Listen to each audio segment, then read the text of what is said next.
இப்ப நடந்துட்டு இருக்கக்கூடிய ரஷ்யா உக்ரைன் பிரச்சனையோட பேச்சுவார்த்தை அடுத்த கட்ட பேச்சுவார்த்தை எங்க நடக்கலாம்? வேட்டிகன்லயா, ஜெனீவாலயா, இல்ல துருக்கிலயா அப்படின்ற கேள்விகள் இருக்கு. அஹ் ரஷ்யா வந்து மெமராண்டம் ரெடி பண்ணிக்கிட்டு இருக்காங்க. இன்னும் அந்த ப்ராசஸ் இன்னும் இந்த அளவுக்கு இருக்கு அப்படிங்கறத அவங்க தரப்புன்னு சொல்லல. ஆனா கெலாக் அவர்கள் அந்த ரஷ்யா உக்ரைன் பேசுறதுக்காக முதல்ல அமெரிக்க தரப்புல இருந்து ஸ்பெஷல் என்வாயா அப்பாயிண்ட் பண்ணாங்க. ரஷ்ய தரப்பு வந்து பாத்தீங்கன்னா அவரோட செயல்கள், அவரோட பேச்சுக்கள் எதுவுமே ரஷ்யாவோட ஒத்து போகாததுனால உக்ரைனுக்கு மட்டும் அலோகேட் பண்ணிடலாம் அப்படிங்கிறது போல கெலாக் அவர்களும் உக்ரைனுக்கு மட்டும் ஸ்பெஷல் என்வாயா அப்பாயிண்ட் பண்ணார் பிரச்சனையை பேசுறதுக்காக.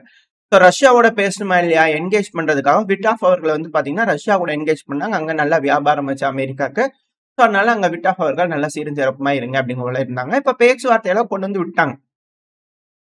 இப்ப இந்த கெலாக் அவர்கள் என்ன பண்ணிக்கிறாரு, இவரோட மைண்ட் செட், இவரோட பிளான்ஸ் எல்லாமே வந்து பாத்தீங்கன்னா இருக்கிற பிரச்சனையை அப்படியே ஃப்ரீஸ் பண்ணணும். ஃப்ரீஸ் பண்ணதுக்கு அப்புறமா இந்த பகுதி எல்லாம் அவங்களது இவங்களதுன்னு பிரிக்கிறதுல இல்ல. முதல்ல ஃப்ரீஸ் பண்ணும். பிரச்சனையை ஃப்ரோஸ் பண்ணிட்டு டீஎஸ்கலேஷன் ஜோன் வந்து பாத்தீங்கன்னா உருவாக்கணும் 30 கிலோமீட்டர் அப்படிங்கிறது போல. இப்போ இருதரப்புலையும் தள்ளி போறாங்க அப்படின்னா ரஷ்யா பிடிக்கப்பட்ட பகுதியிலிருந்து 30 கிலோமீட்டர் பின்தள்ளி போறாங்கன்னா மிக முக்கியமான பகுதிகள் ஸ்ட்ராங் ஹோல்ஸ்லாம் அவங்க கையில இருந்து போயிடும். ஸோ இது போல விஷயங்கள்லாம் வந்து பண்ணி இவர் தரப்பு வந்து முன்னெடுக்கிறதுனால இவருக்கும் ரஷ்யாவுக்கு ஆகாம போயிடுச்சு. ஸோ இப்ப இவர் என்ன சொல்றாரு அப்படின்னா அடுத்த கட்ட பேச்சுவார்த்தைங்கிறது ஜெனீவால நடக்கும் அப்படிங்கிறத சொல்றாரு. அதாவது இவரோட பார்வையே இந்த பிரச்சனையை பொறுத்த வரைக்கும் ரஷ்யாவுக்கு பவர் இல்ல, சொல்றபடி ரஷ்யா கேட்கணும் அப்படிங்கிறது போல ஒரு வழிக்கு கொண்டு வர ட்ரை பண்றாரு. இது எப்படி பார்க்கலாம் அப்படின்னா பைடன் அவர்களோட அரசாங்கம் டைம்ல இருக்கும்போது என்ன யோசனைகள் இருந்ததோ அதை இம்ப்ளிமெண்ட் பண்றதுக்காக ட்ரை பண்றது கெலாக் அவர்கள். ட்ரம்ப் அவர்கள் ஒரு விஷயம் சொல்லி ஜெயிச்சு வந்தார் இல்லையா? சோ அந்த அரசாங்கம் யோசிக்கக்கூடிய வகையில செயல்படுத்துற மாதிரியான ஒரு நபர் வந்து பண்ணா விட்டாஃப் அவர்கள். சோ இதுலயே நம்மளுக்கு வேரியேஷன் தெரியுது. ஏன் இவர் ஜெனீவால கேட்கிறாருன்னா சுவிட்சர்லாந்துல இருக்கக்கூடிய பகுதி. இதே சுவிட்சர்லாந்துல டாவோஸ்ல தான் உலக மாநாடு கூப்பிடப்பட்டது. ஸோ அந்த இடத்துல வச்சு எல்லாம் பேசினாங்க, எல்லாம் செயல்படுத்தினாங்க.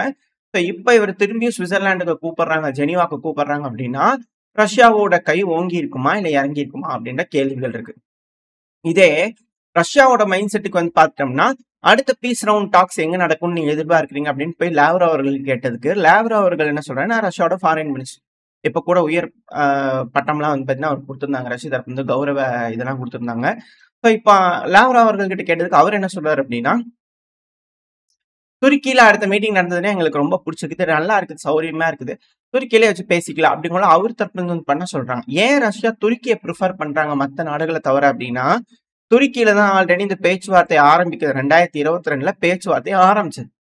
அந்த டைம்ல என்ன சொன்னாங்க, லுகான்ஸ்க் டொனஸ்க்ல இருந்துலாம் எல்லாம் பின் வாங்கிடும், எல்லாம் செஞ்சுக்கலாம், பேசலாம், டைம் கொடுங்க, ரஷ்ய மொழியை 2வது மொழியா வச்சுங்கன்னா அவங்க நார்மலா இருக்கக்கூடிய கோரிக்கை எப்படி உக்ரைன் இருந்துச்சோ அதே போல வேணும், இருந்துக்கோங்க, எங்களோட பேச கிரீமியால வச்சுக்கிறோம் அப்படிங்கிறது போலதான் ரஷ்ய தரப்பு வந்து இருந்துச்சு. மிக தெளிவா வந்து பாத்தீங்கன்னா அந்த பிரச்சனையை முடிச்சிருந்தாங்கன்னா இழப்புகள் இல்ல, பகுதியை இழந்திருக்க மாட்டாங்க, உக்ரைன்றது சாவர்னிட்டியா இருந்திருக்கும், எல்லாமே இருந்திருக்கு. இப்ப உக்ரைனோட சாவர்னிட்டி போயிருச்சு. ஏன்னா அமெரிக்கா கிட்ட வளங்கள்லாம் 50% எழுதி கொடுத்துட்டாங்க. இது போல சிக்கல்கள்லாம் இப்ப உக்ரைனுக்கு வந்துருச்சு. அதனால 2022 மேற்கோள் காமிச்சு எந்த இடத்துல நடந்துச்சோ அதையவே காமிச்சு வந்து பாத்தீங்கன்னா பேசிட்டு இருக்காங்க. ரஷ்யாவுக்கு ஒரு அப்பர் ஹேண்ட் இருக்கு, கிளியரா இந்த இடத்துக்கு வாங்க, இங்க பேசலாம் அப்படிங்கும் போது துருக்கினால ஓவரா ரஷ்யாவை இன்ஃபுளுயன்ஸ் பண்ண முடியாது. ஸோ அதனால துருக்கியில வச்சு பேசிக்கலாம். அதுவே மேற்கோள் காமிச்சு பண்ணும்போது உக்ரைன் செய்த தவறுகள் அவங்களுக்கு புரிய வரும் அப்படிங்கிறது போல அதை காட்டணும் அப்படிங்கிறதுக்காக செஞ்சுக்கிட்டு இருக்காங்க ரஷ்ய தரப்பு வந்து. துருக்கி பிளஸ் ஃபார்மேட்ல தான் வேணும் அப்படிங்கிறதோட சொல்லிட்டு இருக்காங்க. ரஷ்யா இஸ்தான்புல் பிளஸ் ஃபார்மேட்ல தான் வேணும்னு கேட்டிருக்காங்க இல்லையா? ஸோ அதனால ரஷ்யாவோட மென்டாலிட்டி இப்ப இருக்கு. ஸோ கெய்த் கெலாக் அவர்களுக்கு ரஷ்யாவுக்கு எதுலையுமே ஒத்து வர மாட்டேங்குது அப்படிங்கிறது இதுல இருந்து தெரிஞ்சுக்க முடியுது. ஸோ இந்த பிரச்சனைங்க தொடர்ந்து நடந்துகிட்டு தான் இருக்குமா அப்படின்ற கேள்விகள் இருக்கு. இப்ப இந்த சமயத்துல வந்து பாத்தீங்கன்னா ரஷ்யா இப்ப சண்டை பிடிச்சிட்டு இருக்கிறாங்க. அவங்க சண்டை பிடிச்சிட்டு இருக்கலாம் சோவியத் யூனியன் காலத்துல இருக்கக்கூடிய ஆயுதங்கள் ஸ்டாக் பேஸ் இருக்கும், அதை வச்சு சண்டை பிடிச்சிருக்கலாம்னு நினைச்சிட்டு இருக்கிறாங்க. ஆனா அந்த ஸ்டாக் பேஸ் எல்லாம் எத்தனை நாளைக்கு வந்துரும் அப்படிங்கிறத இவங்க தரப்பு வந்து கேட்கறாங்க நியாயமா. ஏங்க அந்த ஸ்டாக் பேஸ் எல்லாம் தீருதோ இல்லையோ அதை விட அதிகமா தயாரிச்சுட்டு இருக்கிறாங்கன்னு ஜெர்மனி தரப்புல தான் போன அரசாங்கம் ஓலாஃப் ஸ்கோல்ஸ் அவர்கள் இருக்கும் போதெல்லாம் வந்து பண்ண ஜெர்மனி தரப்பு தான் சொன்னாங்க. ஸ்டாக் பேஸ் வந்து பாத்தீங்கன்னா ரஷ்யா இப்ப சண்டை பிடிக்கிறதுக்காக மட்டும் செய்யாம ஸ்டாக் பேஸ் இன்க்ரீஸ் பண்றதுக்காகவும் செய்யறாங்க அப்படிங்கிறது போல. அது இந்த ஜெரானியம் ட்ரோன் யூஸ் பண்றதுல இருந்தே இருக்கட்டும், மேனுஃபேக்சர் பண்றதுலயே இருக்கட்டும், ஃபேக்டரி எல்லாம் அளந்து காமிச்சு சொல்லிட்டு இருக்கிறாங்க இல்லையா, அதிகமா ஜெரானியம் ட்ரோனை தயாரிக்கிறாங்க. இதெல்லாம் கால்குலேட் பண்ணாலே தெளிவா தெரியுது ரஷ்யா எந்த அளவுக்கு ப்ரிப்பேர் ஆயிட்டு இருக்கிறாங்க. ஆனா இவங்க திரும்பவும் ரஷ்யா கிட்ட ஆயுதம் இல்லாம போயிரும் அப்படிங்கிறதையே இந்த ஃபர்ஸ்ட் ஆரம்பத்துல என்ன சொன்னாங்களோ அதையவே திரும்ப திரும்ப இப்போ வந்து சொல்லிட்டு இருக்கிறாங்க. ஆனா யுத்தம்ங்கிறது இப்போ ரோபோ காலத்துக்கு போக ஆரம்பிச்சிருச்சு. ரோபோட்ஸை யூஸ் பண்ணி சண்டை பிடிக்கிற அளவுக்கு unmanned aerial vehicle robots use பண்ற காலத்துக்கு வந்தாச்சு. அதுவும் முன்ன மாதிரியும் கிடையாது. இப்பெல்லாம் வந்து பாத்தீங்கன்னா ரஷ்யாவுக்கு உதவுறதுக்கு நேரடியாவே பல நாடுகளும் களத்துல குதிச்சுட்டாங்க. உதாரணத்துக்கு ஈரான், நார்த் கொரியால ஓப்பனாவே ஆமான்றாங்க, ட்ரூப்ஸையும் அனுப்புறாங்க. முன்னாடி மாதிரி இப்ப கிடையாது. அப்ப நார்த் கொரியாவோட ஸ்டாக் பிரைஸ் எடுத்து கம்பேர் பண்ணா எப்படி இருக்கும்? அப்புறம் வியட்நாம் இருக்கிறாங்க. வியட்நாமோட ஸ்டாக் பிரைஸ் எடுத்து கம்பேர் பண்ணா எப்படி இருக்கும்? ரிசர்வ்ஸ் எல்லாம் கம்பேர் பண்ணாங்க அப்படின்னா என்டையர் வேர்ல்டு வச்சாலும் வெயிட் இன்சைடு தான் வந்துடும், ரஷ்யாவுக்கு வந்துடும். ஸோ இது போல இருக்கிறதுனால சிக்கல் மேலும் மேலும் மேற்குக்கு தான் இருக்கு. ஸோ திரும்பி அதே போல நம்பிக்கிட்டு இருக்காங்க. நம்பிக்கை தான் வாழ்க்கை இல்லையா? ஸோ அது போல நம்பிட்டு இருக்கட்டும், என்ன நடக்க போகுதுன்னு பார்க்கலாம். ஸோ இதனாலதான் எஸ்டோனியாலாம் ரஷ்யாவுக்கு பால்டிக் கடல்ல அண்டை கொடுக்கலாம் அப்படிங்கிறது போல ஏகப்பட்ட வேலைகள் செஞ்சுட்டு இருந்தாங்க. இப்ப ரஷ்யா அவங்களோட ஆயில் டேங்கர்ஸை வந்து பாத்தீங்கன்னா ப்ரொடெக்ட் பண்றதுக்கு போர் கப்பல்கள் அதிகம் இறக்குறாங்க, எஸ்கார்ட் பண்றாங்க அப்படிங்கிறது போல செய்திகள் வந்துகிட்டு இருக்கு மேற்குலக தரப்புல இருந்து. அவங்களோட கப்பல் பாதுகாக்கணும்னா அப்புறம் எஸ்கார்ட் பண்ணி தான் தீருவாங்க. என்ன செலவுகள் அதிகரிக்கும். ரெண்டாவது இன்சூரன்ஸ் அப்படிங்கிறது வந்து பாத்தீங்கன்னா அவங்க கிட்ட போடுறது இல்ல. மேற்கு அதுவும் குறிப்பா யூகே கிட்ட எல்லாம் போறது கிடையாது. போடாதனால ஸ்டார்ட் அவுட் டேங்கர் அப்படிங்கிறாங்கன்னா அவங்களுக்கு வரவு செலவு கணக்கு, போக்குவரத்து கணக்கு எதுவுமே தெரியாது. ரஷ்யாவோட எத்தனை கப்பல்கள் என்னென்ன சரக்குகளை ஏத்திட்டு எந்த பகுதியிலிருந்து எந்த நாட்டுக்கு போயிருக்கு, என்ன ரூபாய்க்கு பண்ணிக்கிறாங்க, என்ன வர்த்தகம் பண்ணிக்கிறாங்கன்னா கணக்கெல்லாம் வந்து பாத்தீங்கன்னா இன்சூரன்ஸ் போடலைன்னா மேற்குனால வச்சுக்க முடியாது. ஸோ அதனால அவங்களுக்கு தெரியாதனால இந்த ஷேடோ டேங்கிங் அப்படிங்கிறத விட மேற்கு தரப்புன்னு சொல்றாங்க. ஆனா ரஷ்யாவை பொறுத்த வரைக்கும் அது அவங்களோட பொருள். அவங்க பொருள அவங்க ஏத்திட்டு வேற ஒரு நாட்டுக்கு கொண்டு போய் விற்கிறாங்க. அவங்க எதுக்கு கணக்கு வச்சுக்கணும்?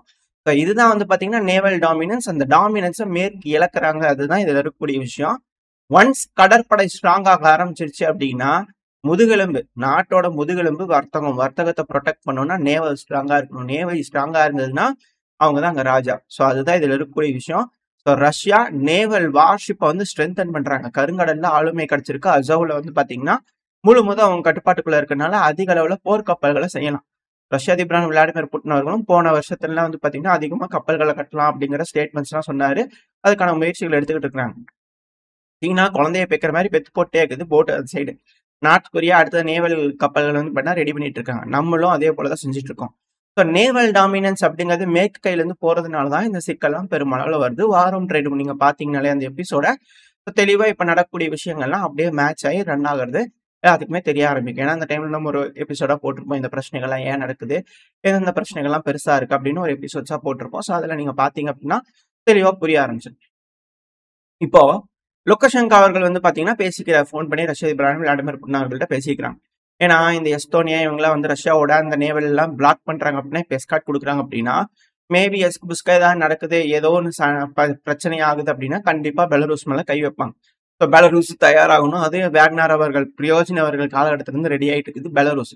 ஸோ எல்லாத்தையும் ரெடி பண்ணிக்கிறாங்க. பர்ஃபெக்டா எல்லாம் ரெடி பண்ணியாச்சு. இப்போ இவங்க 2 பேரும் பேசிக்கிறாங்க அப்படின்னா எல்லாத்துக்கும் ஆயத்தமாயிட்டு இருக்கிறாங்களா அப்படின்ற கேள்விகள் வருது. பேச்சுவார்த்தை அப்படிங்கிறது நடக்கிறது சுமூகமா போச்சுன்னா பரவாயில்ல. ஒருவேளை அது ஃபெயிலியர் ஆகுன்ற பட்சத்துல எந்த எல்லைக்கும் போறதுக்கு இருதரப்புலையும் தயாராயிட்டு இருக்கிறாங்க அப்படிங்கிறது மட்டும் புரிஞ்சுக்க முடியுது. ஸோ அதுக்கான காய்கள் நகர்ந்துகிட்டு இருக்கு. எந்த அளவுக்கு அழுத்தங்கள் ரஷ்யாவுக்கு ஆதரவா இருக்கக்கூடிய நாடுகளுக்கு மேற்கு கொடுக்க முடியுமோ எல்லாத்தையும் கொடுக்குறாங்க அப்படிங்கிற மாற்றுக்கட்டு இல்லை. உதாரணத்துக்கு வந்து பாத்தீங்கன்னா இந்தியா பாகிஸ்தான் பிரச்சனை. இப்போ பங்களாதேஷ்ல ஆட்சி கழிப்பு பண்ணி யூனிஸை கொண்டு வந்து உட்கார வச்சு அங்க ஏகப்பட்ட சித்து வேலைகள் செஞ்சு இப்போ நம்மளுக்கு எதிராக காய் நகர்கள் செஞ்சுக்கிட்டு இருக்காங்க. நம்மள அண்டை கொடுக்கலாம், நம்மளுக்கு இஷ்யூ கொடுக்கலாம், நம்மளுக்கு பிரச்சனை கொடுக்கலாம் அப்படிங்கிறதோட அந்த இடத்துல பங்களாதேஷ் ரெடி பண்ணிக்கிறாங்க. இன்னொரு சைடு பாகிஸ்தான். ஏன்னா பாகிஸ்தான் கையாளாகாது. அதனால பங்களாதேஷ்ல இத்தனை வேலைகள் செஞ்சு ரெடி பண்ணி வச்சுக்கிறாங்க. இப்போ நம்ம ரஷ்யா கிட்ட இருந்து என்ன விமானங்களை வாங்க போறோம், அதுதான் இங்க இருக்கக்கூடிய பிரச்சனை. ஏன்னா நம்மளுக்கு மிக பெரும் அளவுல விமான தட்டுப்பாடுகள் இருக்கு. ஏர்கிராஃப்ட் வந்து பாத்தீங்கன்னா ஃபைட்டர் ஏர்கிராஃப்ட் அதிக அளவுல தேவை. உள்நாட்டிலேயே தேஜஸ் என்னதான் செஞ்சாலுமே அதுக்கான இன்ஜினா இருக்கட்டும் பல பொருட்கள் வெளிநாட்டுல இருந்து தான் வாங்க வேண்டிய கட்டாயத்துக்கு தள்ளப்படுறோம். இப்ப 5ஆம் தலைமுறை போர் விமானத்துக்கும் ஆம்கா ப்ராஜெக்ட் கொடுக்கறதுக்கு இந்திய தரப்பு வந்து அப்பா ரெடி பண்ணிட்டு இருக்கிறாங்க. அதுக்கான ஆர்டர்ஸும் கொடுக்குறாங்க அப்படிங்கிற சொல்லப்பட்டு வருது. இப்ப இந்த சமயத்துல நம்ம மேற்கு கிட்ட இருந்து வாங்க போறோமா இல்ல ரஷ்யா கிட்ட இருந்து வாங்க போறோமா அப்படிங்கறத இங்க இருக்கக்கூடிய கேள்வி. இதுக்கு அழுத்தம் கொடுக்கறதுக்காக தான் வாண்டடா ஏர் பேட்டில், உலகத்திலேயே largest and longest air battle நடந்தது அப்படின்னா அது இந்த இந்தியா பாகிஸ்தான் பிரச்சனை தான், பகல்கம் அட்டாக் அப்புறம். இந்த ஏர் பேட்டில டெஸ்ட் பண்றதுக்கு நம்ம கிட்ட இருக்கக்கூடிய சுகாய் Su-30 ரக விமானத்தை டெஸ்ட் பண்றதுக்காக மேற்குலக நாடுகள் ட்ரை பண்ணிக்கலாம். ஆனா அவங்களுக்கு தெரியாம சிக்கினது ரஃபேலா இருக்குமா? அப்படின்ற ஒரு சந்தேகங்கள் இருக்கு. பட் இழப்புகள் இருந்தாலுமே நம்மளோட விமானிகளுக்குலாம் எதுவும் ஆகல. ஏன்னா இர்ரெக்கவரபிள் லாஸஸ்ங்கிறது விமானிகள் தான். விமானங்கள் நம்ம திருப்பி தயாரிச்சுக்கலாம், எல்லாம் பண்ணிக்கலாம். ஆனா எந்த அளவுக்கு இழந்திருக்கு, என்ன ஏதுங்கிற விவரங்கள் இல்ல. ஆனா இழப்புகள் இருக்கு அப்படிங்கிறத நம்ம தரப்புன்னு சொல்லிக்கிறாங்க. இப்ப இதுல ஹைலைட் பண்ண வேண்டியது, நம்மளோட சுக்காய் ரக விமானங்கள் பெருமளவுல அடிபடல. அந்த பேச்சுக்கள் வந்து பார்த்தீங்கன்னா அடிபடல. அடிபட்டது ரஃபேல் தான். ஸோ இதனால நம்ம பெருமளவுல இன்வெஸ்ட் பண்ணி ரஃபேல வாங்கணுமா? அப்படின்ற கேள்விகள் வேணா நம்மளுக்குள்ள வரலாம். இல்ல பெருமளவுல இன்வெஸ்ட் பண்ணி அமெரிக்காவோட F-35 வாங்கணுமா? அப்படிங்கிற கேள்விகள் வேணா வரலாம். ஆனா சுக்காய் சு-30 ரக விமானம் அதோட சூப்பர்மசிய நிரூபிச்சிருச்சு. இப்போ நம்மளுக்கு என்ன தேவையா இருக்கும்? ரஷ்யா கிட்ட இருக்கக்கூடிய 5ஆம் தலைமுறை போர் விமானம் நல்லா இருக்கே! இதுவே நல்லா இருக்கு. அதுவும் நல்லா இருக்கும் அப்படிங்கிறத யோசிச்சு ஆர்டர் குடுத்துட்டோம் அப்படின்னா, ரஷ்யாவுக்கும் நம்மளுக்கும் மிலிட்டரி ரீதியா இன்னும் தொடர்புகள் இன்கிரீஸ் ஆக ஆரம்பிச்சிரும். அது மேற்குக்கு மேலும் மேலும் பிரச்சனையை ஏற்படுத்தும், சிக்கல்களை ஏற்படுத்தும். இதத்தான் சொல்ல வந்தேன். ரஷ்யாவோட நட்பு நாடுகளுக்கு வந்து பார்த்தீங்கன்னா, அழுத்தங்கள் குடுக்குறாங்க அப்படிங்கிறது போல. அதாவது இந்தியா, பாகிஸ்தான் பிரச்சனைய தூண்டி விடுறாங்களே இது போல. இப்படி இந்த சமயத்துல நம்ம ரஷ்யா கிட்ட போய் சொன்னோம்னா, ரஷ்யானால இப்ப அதிக அளவுல விமானங்கள ப்ரொடியூஸ் பண்ணி குடுக்க முடியுமா? முடியாது. ரஷ்யா என்ன சொல்றாங்க, உங்க நாட்டே தயாரிச்சுக்கோங்க அப்படின்னு கூட சொன்னாலுமே, நம்மளுக்கு தேவைப்படக்கூடிய விமானத்த தேவைப்படக்கூடிய டைம்ல செஞ்சு முடிச்சிட முடியுமா?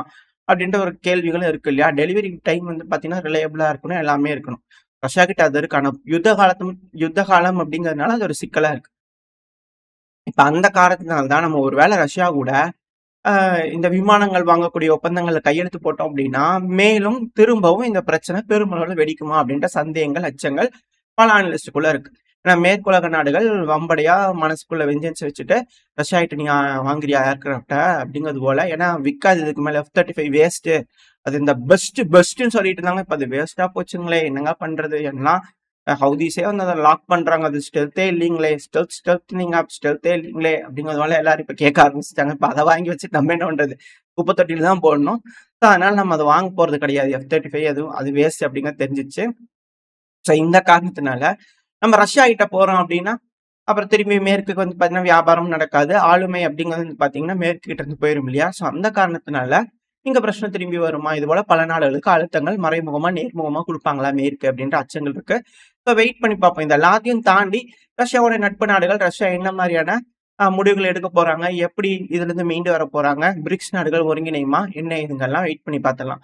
ஓரளவுக்கான தகவல்கள் இந்த பதிவுல பார்த்திருப்போம். இந்த பதிவு எப்படி இருந்துச்சு உங்களுக்கு பிடிச்சிருக்கா? பிடிச்சுனா லைக் பண்ணிட்டு உங்க ஃப்ரெண்ட்ஸ் ரூம்ல ஷேர் பண்ணிக்கோங்க. அது கூடவே மறக்காம உங்களோட கருத்து என்ன அப்படிங்கிறத கமெண்ட் செக்ஷன்ல சொல்லுங்க. 2வது நம்ம சேனலுக்கு தொடர்ந்து கமெண்ட் பண்ணக்கூடிய அத்தனை நபர்களுக்கும் ரொம்ப ரொம்ப நன்றி. உங்களோட கமெண்ட்ஸும், உங்களோட சூப்பர் தேங்க்ஸும் தான் எனக்கு மோட்டிவேஷனா இருக்கு. உங்களோட அன்பு ஆதரவும் எப்ப இருக்கும்னு நம்பிக்கையில இந்த பதிவை நான் முடிச்சுக்கலாம். இந்த பதிவு நல்லா இருக்கும்னு நம்பிக்கையில அடுத்த பதிவு உங்களை சந்திக்கிறேன். Stay safe. பை.